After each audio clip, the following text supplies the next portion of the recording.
o pensar máis profundo, o idioma e a vida, o coitelo da dor, o murmurio do vento, a palabra de amor.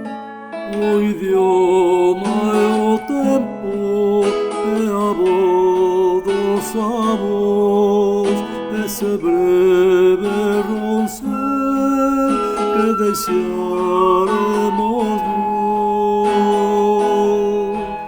O idioma e o amor, o latexo, a verdade, a fronteira e a rua, a máis forte irmandade, renunciar ao idioma, esse mundo é morrer, precisamos sair,